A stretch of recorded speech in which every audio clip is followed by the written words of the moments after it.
ஆன்மீக அன்பர்கள் அனைவருக்கும் வணக்கம். நாம நம்மளுடைய சேனல்ல தொடர்ந்து நிறைய சுவாரஸ்யமான ஆன்மீகம் சார்ந்த தகவல்களை தாங்க பார்த்துட்டு வந்துட்டு இருக்கோம். அந்த வரிசையில் இன்றைய பதிவில் நம்ம பார்க்கக்கூடியது வரக்கூடிய ஏப்ரல் 27ஆம் தேதி, அதாவது வரக்கூடிய நாளைய மறுநாள் ஞாயிற்றுக்கிழமை அன்னைக்கு உருவாகக்கூடிய அமாவாசை திதி பார்த்தீங்கன்னா ரொம்பவே அற்புதமானதுங்க. பொதுவாக ஒவ்வொரு மாதத்தில் உருவாகக்கூடிய அமாவாசைக்குமே தனித்துவமான தன்மைகளானது இருக்குது. எல்லா நாட்களை விட அமாவாசை நாட்கள் அப்படிங்கிறது ரொம்பவே சிறப்பு வாய்ந்தது, சக்தி வாய்ந்தது, மகத்துவம் நிறைந்தது, இப்படி நிறைய விஷயங்கள் சொல்லிகிட்டே போகலாம். ஏன் அப்படின்னா எல்லா நாட்களை விட இந்த நாளில் தான் நம்மளுடைய முன்னோர்களை நம்மளால் வழிபாடுகள் செய்ய முடியும். கடவுள்களை வழிபாடுகள் செய்கிறத விட முன்னோர்களை வழிபாடுகள் செய்கிறது தான் நமக்கு ரொம்பவே நல்லதும் கூட. அவர்களுடைய ஆசைகள் கிடைச்சிது அப்படின்னாலே போதுங்க, நமக்கு குலதெய்வத்தினுடைய ஆசையும் சரி, இஷ்ட தெய்வத்தினுடைய ஆசையும் சரி கிடைச்சிடும். அதனால் இந்த பதிவில் வரக்கூடிய அமாவாசையில் எப்படியெல்லாம் வழிபாடுகள் செய்யணும் அப்படிங்கிறத பற்றி வரக்கூடிய ஏப்ரல் 27ஆம் தேதிக்கு பிறகு நிகழக்கூடிய கிரக மாற்றங்களின் அடிப்படையில் என்ன மாதிரியான பலன்களை எல்லாம் மகரம் ராசினியர்கள் சந்திக்க போகிறாங்க அப்படின்றதையும் தான் தெளிவாக தெரிஞ்சுக்க போகிறோம். வீடியோக்குள்ளே போகிறதுக்கு முன்னாடி நீங்கள் இன்னும் நம்ம சேனலை சப்ஸ்கிரைப் பண்ணாமல் இருக்கீங்க அப்படின்னா மறக்காமல் சேனலை சப்ஸ்கிரைப் பண்ணிக்கோங்க. கூடவே பக்கத்தில் இருக்கிற பெல் ஐக்கானையும் கிளிக் பண்ணிக்கோங்க. அப்போ தான் நாங்கள் போடக்கூடிய வீடியோக்கள் எல்லாமே உங்களுக்கு நோட்டிஃபிகேஷனாக உடனுக்குடன் வந்தடையும், நீங்களும் பார்த்து பயன்பெறலாம். வாங்க வீடியோக்குள்ளே போகலாம். திருத யுகம் மற்றும் திரேத யுகங்களில் வருஷ திதி வரக்கூடிய நாளில் முன்னோர்கள் நேரில் நம்ம கொடுக்கக்கூடிய உணவையும் வழிபாட்டையும் ஏற்றுப்பாங்களாம். துவாபரகம் மற்றும் கலியுகத்தில் பார்த்தீங்கன்னா பிதுர்கள் கண்ணுக்கு தெரியாமலே போயிட்டாங்க. ஆனால் சூட்சும வடிவில் அவங்க நம்மளை நேரில் பார்ப்பதாகவும் ஆசையளிப்பதாகவும் சாஸ்திரங்கள் எல்லாமே கூறப்படுது. அதாவது எப்போதுமே ஒருவருடைய வயிற்றில் பிறந்தால் மட்டும் நம்ம பிள்ளையாகிட முடியாதுங்க. ஸோ பிள்ளைக்குன்னு இருக்கக்கூடிய கடமைகளையும் நம்ம கட்டாயமாக செய்யணும். அதாவது ஒரு பிள்ளை அவங்களுடைய முழுமையான தகுதியை எப்போ பெறுறாங்க அப்படின்னா அவங்க வாழக்கூடிய காலத்தில் அவங்களுடைய பெற்றோர்களை கவனிக்கிறது தான். அப்படி பெற்றோர்களை வாழக்கூடிய நாட்களில் கவனிக்கிறதோடு மட்டும் இல்லாமல் இறப்புக்கு பின்னாடியும், அதாவது பிதுர் கடன் அப்படின்னு இருக்கக்கூடிய விஷயங்களை முறையாக செய்யணுங்க. எப்போதுமே சிரத்தையுடன், அதாவது அக்கறையோடு செய்வதற்கு தான் சிராத்தம் அப்படின்ற ஒரு பேர் இருக்குது. இறந்த பின்னாடியும் நம்மளுடைய வாழ்வு தொடர்ந்துக்கிட்டு தான் இருக்குது அப்படின்ற உண்மையை நமக்கு இந்த கடமை மட்டும்தாங்க நினைவூட்டுது. ஸோ இறந்த அப்புறமும் நம்மளுடைய முன்னோர்களுடைய நற்கதியை அடையணும் அப்படிங்கிறதுக்காகவும் அவங்களுடைய பூரண ஆசையானது கிடைக்கணும் அப்படிங்கிறதுக்காகவும் ஒவ்வொரு சந்ததியினரும் இந்த கடமையை செய்கிறாங்க. இதை எந்த நாளில் செய்யணும் அப்படின்னு பார்த்தீங்கன்னா கட்டாயமாக அமாவாசையில் மட்டும்தாங்க செய்ய முடியும். வேறு எந்த நாள்லையுமே உங்களுடைய கடமையை உங்களால் செய்யவே முடியாது. ஸோ அதனால தான் ஒவ்வொரு அமாவாசையும் தவறாமல் வழிபாடுகள் செய்யுங்க அப்படின்னு சொல்கிறோம். இந்த சடங்கை தீர்த்த கரைகளில் செய்கிறது தான் வழக்கமான ஒரு விஷயம். முடியாதவங்க வீட்டிலேயே கூட நீங்கள் செய்யலாம். நல்ல மந்திரம் தெரிந்த புரோகிதர்களை வீட்டில் கூட்டிகிட்டு நீங்கள் முறைப்படி செய்கிறது ரொம்ப ரொம்ப நல்லது. எப்போதுமே ஒருவருக்கு நீங்கள் சிராத்தம் கொடுக்குறீங்க அப்படின்னா அதை கொடுக்குறப்போ சொல்லக்கூடிய மந்திரம் இருக்கு இல்லையா, அந்த மந்திரத்தினுடைய பொருள் என்ன அப்படின்றத தெரிஞ்சுக்கிட்டு அதுக்கப்புறமா கொடுங்க. அப்படி செய்யும் பொழுது தான் இன்னுமே உங்களுக்கு நல்ல ஒரு பலன்கள் அப்படின்றது கிடைக்கும். மனித வாழ்க்கை அப்படிங்கிறது இறப்புக்கு பின்னாடியும் தொடர்ந்துக்கிட்டே தான் இருக்குது அப்படின்ற ஒரு உண்மையை உணர்த்தக்கூடிய ஒரு விஷயந்தாங்க இந்த சடங்கு. அதை தான் நம்மளுடைய இந்துக்கள் பாரம்பரியமாக பின்பற்றிட்டு வராங்க.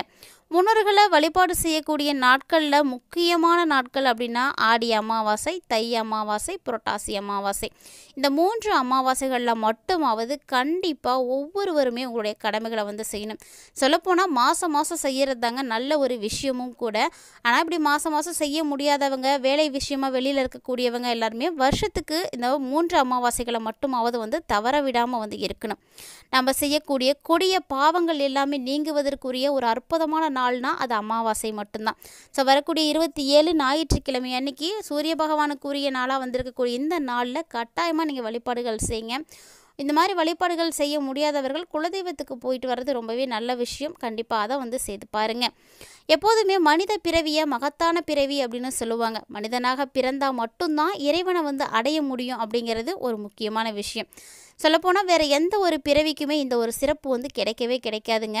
வானுலகத்தில் நீங்கள் தேவராக இருந்தால் கூட இறைவனை தரிசிக்க மட்டும்தான் உங்களால் முடியும். ஆனால் அவரோட போய் இரண்டரை கலக்கணும் அப்படின்னா நீங்கள் மனித பிறவியாக மட்டும்தான் பிறகு. அதனால தான் மனித பிறவியை மகத்தான பிறவி அப்படின்னு சொல்கிறாங்க.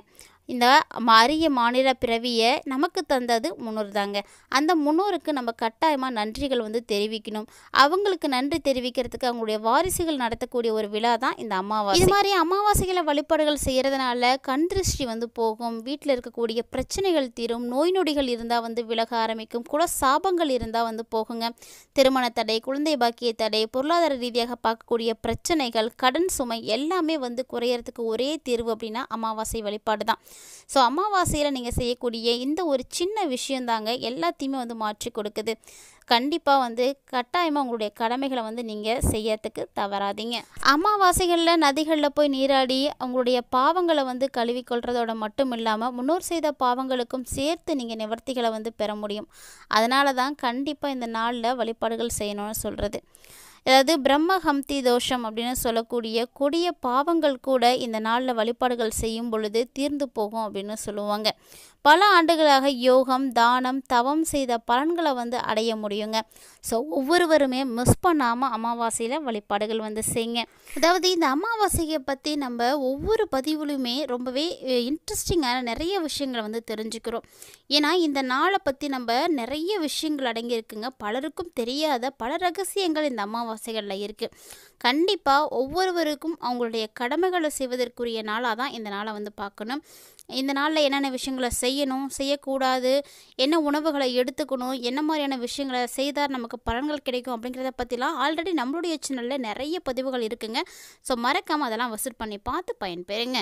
அமாவாசை பற்றி நிறைய விஷயங்கள் நீங்கள் பார்த்துருப்பீங்கன்னு நினைக்கிறேன். இப்படிப்பட்ட சிறப்புமிக்க அமாவாசைக்கு அப்புறமா ஏற்படக்கூடிய கிரக மாற்றங்களானது மகர ராசி அன்பர்களுடைய வாழ்க்கையிலையும் பல்வேறு விதமான அனுகூலமான பலன்களை தாங்க ஏற்படுத்தி கொடுக்குது. அதாவது இந்த காலகட்டங்களில் இவங்களுக்கு நல்ல வாய்ப்புகள் எல்லாமே வந்து கிடைக்கும். 4வது வீடு மற்றும் 2வது வீடு அப்படின்னு பாதியில் மாறி மாறி சூரிய பகவான் வந்து இருக்க போகிறாரு. அதுவும் 5வது வீட்டில் சூரியன் வந்து பயிற்சியாகக்கூடிய நிலையில் இந்த ஒரு 2 பயிற்சிகளுமே உங்களுக்கு நல்லது அப்படின்னு சொல்ல முடியாதுங்க. செவ்வாயினுடைய பயிற்சி உங்களுக்கு 7வது வீட்டில் வந்து இருக்க போகுது. ஸோ இது பார்த்திங்கன்னா தாழ்வான ஒரு நிலையில் தான் வந்து இருக்குது. ஆனாலுமே இந்த டைம் உங்களுக்கு சாதகமாக இருக்குமா அப்படின்னா கட்டாயமாக இருக்காதுங்க. ஏன்னா புதனுடைய பயிற்சி கூட உங்களுக்கு சாதகமாக இல்லை. ஸோ முடிஞ்ச அளவுக்கு நீங்கள் கொஞ்சம் கவனமாக தான் இருக்கணும். மேலும் இந்த டைமில் உங்களுக்கு ஒரு சில விதமான பலவீனமான விஷயங்கள் எல்லாமே வந்து நடக்கும். சுக்கிரனுடைய பயிற்சியும் முழு மாதத்திற்கும் சாதகமான ஒரு சூழ்நிலையை உங்களுக்கு ஏற்படுத்தி கொடுக்கறதுனால வரக்கூடிய அடுத்த நாட்களில் சுக்கிர பகவான் உங்களுக்கு நல்ல ஒரு பலன்களை கொடுப்பாரு. ஆனால் சனி பயிற்சி பார்த்திங்கன்னா உங்களுக்கு சாதகமான பலன்களை தரக்கூடிய வகையில் தான் இருக்குங்க. அதே போல் ராகுவினுடைய பயிற்சியும் பார்த்திங்கன்னா உங்களுக்கு சாதகமான பலன்களை தான் வந்து கொடுக்க இருக்குது. ஸோ இந்த வகையில் பார்க்கையில் கிரகங்களுடைய பயிற்சிகள் எல்லாத்தையும் பார்த்த அப்புறமா உங்களுடைய எல்லா விதமான பலன்களுமே சராசரியை விட கொஞ்சம் சிறப்பாக தான் இருக்க போகுது. இது வரைக்கும் நீங்கள் அடைந்த பலன்களை விட இப்போ நல்லாவே வந்து இருப்பீங்க. வாழ்க்கையில் ஒரு சில அம்சங்கள் வந்து உங்களுக்கு வந்து கிடைக்க போகுது. நிறைய பிரச்சனைகளை சந்திக்க உங்களுக்கு நேர்ந்தாலுமே கூட முடிஞ்ச அளவுக்கு ஒரு சில நல்ல ஒரு பலன்களும் உங்களுக்கு வந்து கிடைக்கும். வெற்றியினுடைய ஒரு பகுதியை உங்களால் வந்து மாற்றிக்கிறதுக்கு இந்த டைமில் ரொம்ப யூஸ்ஃபுல்லாக இருக்கும். ஸோ இதெல்லாம் உங்களுக்கு சரியாக நடக்கிறதுக்கு கட்டாயமாக நீங்கள் உங்களுடைய முன்னோர்களுடையும் வழிபாடுகள் வந்து செய்துக்கோங்க. கல்வி பயிலக்கூடிய மாணவர்களுக்கு உயர்கல்விக்கு காரணமாக இருக்கக்கூடிய குரு அனுகூலமான நிலையில் இருக்கிறதுனால அமாவாசைக்கு அப்புறமா உங்களுக்கு சூப்பராகவே இருக்கும். ஸோ கல்வித்தரம் ரொம்ப ரொம்ப நல்லா இருக்குது. கல்வியின் மூலமாக எல்லா விதமான பலன்களுமே உங்களுக்கு வந்து கிடைக்கும். ஸோ அமாவாசைக்கு அப்புறமா ஒரு சில குறிப்பிட்ட நாளுக்கு அப்புறமா சூரியன் 4வது வீட்டுக்கு வந்து பயிற்சியாகக்கூடிய நேரத்தில் ஒரு சில பிரச்சனைகள் அப்படின்றது ஏற்படுங்க. அதாவது 4வது வீட்டில் இருக்கக்கூடிய இந்த கிரகங்கள் தான் அவங்களுக்கு ஒரு மாற்றத்தை வந்து ஏற்படுத்தி கொடுக்குது. ஸோ திருமண வாழ்க்கையும் பற்றி பார்க்கையில் ரொம்பவே மகிழ்ச்சியானது கிடைக்கும். ஒரு சில விஷயங்களும் உங்களுக்கு நல்ல ஒரு முடிவுகளை தான் வந்து கொடுக்க இருக்குது. ஆனாலுமே சின்ன சின்ன விஷயங்களெல்லாம் கவனமாக தான் இருக்கணும். நிதி ரீதியாக ஒரு சில பிரச்சனைகளை வந்து நீங்கள் பார்க்குறதுக்கான வாய்ப்புகள் இருக்குது. மேலும் செவ்வாய் தோஷத்தால் உங்களுக்கு வருமானம் அப்படின்றது ஏற்படுறதுக்கு தடை கூட வந்து இருக்குங்க. ஸோ இதை எல்லாத்தையும் வந்து தவிர்ப்பதற்கு கண்டிப்பாக நீங்கள் முன்னோர்களை வழிபாடு செய்யணும். கோபத்திலேயோ அவசரத்துலேயோ லாபத்தினுடைய ஒரு பகுதியை நீங்கள் வீணடிக்கிறதுக்கும் சான்ஸ் இருக்குது. ஸோ எல்லா விஷயத்துலையுமே கவனமாக இருங்க. இந்த ஒரு காலகட்டத்தில் உங்களுக்கு தலைவலி, காய்ச்சல் இது போன்ற உடல் உபாதைகளானது ஏற்படுறதுக்கு வாய்ப்பு இருக்குது. இதயம் இல்லைன்னா வயிறு தொடர்பான பிரச்சனைகள் கூட நீங்கள் சந்திக்கிறதுக்கு வாய்ப்பு இருக்குது.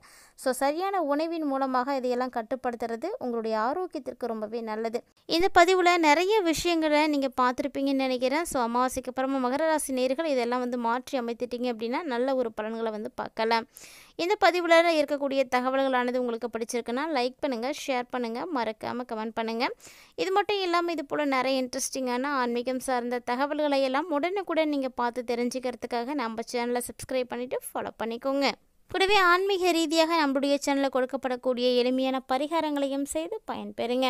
இதே போல் நிறைய இன்ட்ரெஸ்டிங்கான நியூஸோட மற்றொரு சுவாரஸ்யமான தலைப்பில் சந்திக்கலாம்.